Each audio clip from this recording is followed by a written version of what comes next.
Brigitte Lahaie, Sud Radio, le Love Conseil. Alors évidemment, Aurore Mallet-Carras, en tant que docteur en neurosciences, je vous invite à réagir à ce Love Conseil. Serions-nous tous bisexuels ? Alors, moi, je vais commencer comme ça. Normalement, quand on vient au monde, on est né d'un père et d'une mère, donc on aime un homme et une femme au début de notre existence. Donc quoi de plus normal que d'aimer les hommes et d'aimer les femmes ? Bon, en fait, je pourrais même dire que si un être humain a un vrai problème avec les hommes ou avec les femmes, c'est généralement parce qu'il a un sérieux problème à régler. Mais on va évidemment, dans ce Love Conseil, parler d'amour, d'affection et non pas d'attirance charnelle.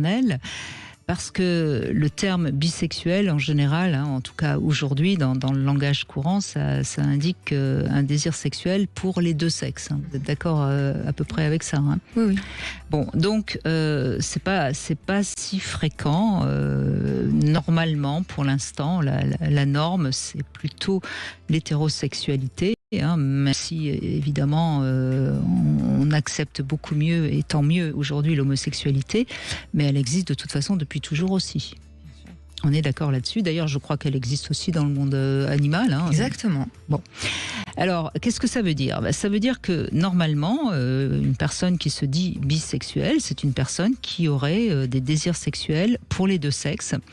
Mais alors, ce qui est intéressant à remarquer, et en tout cas que j'ai remarqué depuis une bonne quarantaine d'années, c'est que souvent, les personnes qui sont bisexuelles ont une attirance amoureuse pour un sexe plus particulièrement, en général d'ailleurs pour l'autre sexe, et une attirance sexuelle, c'est-à-dire qu'ils ont envie d'avoir une relation affective, amoureuse, sexuelle avec quelqu'un de l'autre sexe et des rapports sexuels avec quelqu'un de leur sexe.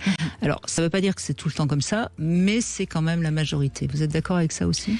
Alors, j'observe la même chose, d'un point de vue très, dans ma vie en cabinet, etc. Néanmoins, c'est très intéressant. Le sujet de la bisexualité moi, c'est un sujet qui me passionne. On a peu de choses, en fait, encore en recherche. C'est dans toutes les orientations sexuelles et romantiques, c'est ce sur quoi on a le moins de documentation. Donc, c'est un sujet qui est absolument passionnant. Et j'aime beaucoup la distinction que vous faites envers ce qu'on appelle l'orientation sexuelle et l'orientation romantique.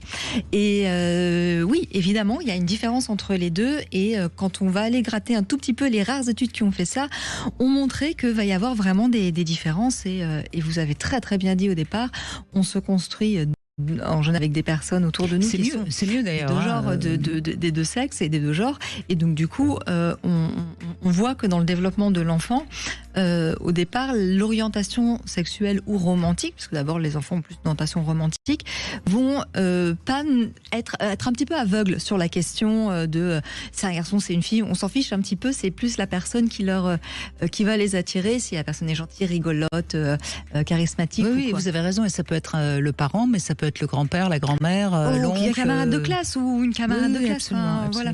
Donc la notion de bisexualité comme espèce de point de départ un peu commun à tout le monde, c'est une hypothèse qui est très très sérieuse et qui est fondée, et ce qui mériterait beaucoup plus de recherche. J'aimerais bien vous dire dans quelques années avec une réponse. Ça viendra. Voilà. Mais je crois, enfin c'est ce que j'ai un peu envie de transmettre pour ce Love Conseil, Aurore Mallet-Carras, c'est que finalement, normalement, on doit ne pas avoir de problème ni avec un sexe, ni avec son sexe, ni avec l'autre. Et s'il y a un problème, c'est qu'il y a quelque chose qu'il faut comprendre et régler.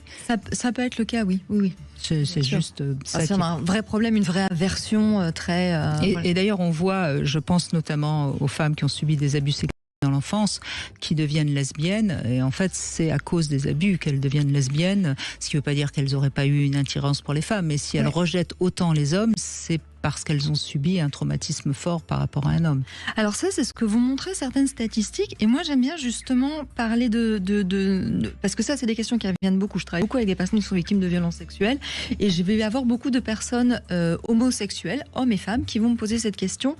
Et ce que montre aussi la recherche, c'est que quand on a subi un traumatisme, qu'il soit sexuel ou autre d'ailleurs, on va avoir tendance à se retrancher vers quelque chose qui est déjà présent en nous. Mais bien sûr. Et donc je fais toujours un parallèle, par exemple, des personnes qui peuvent être tendance à être un peu maniaques, vont devenir encore plus maniaques sur des questions de propreté, ou des personnes qui vont être un peu plus, au contraire plus cool et plutôt à se laisser aller sur l'emploi du temps ou sur le rangement de la maison, vont, après un traumatisme, tendance à aller plus dans cette tendance-là.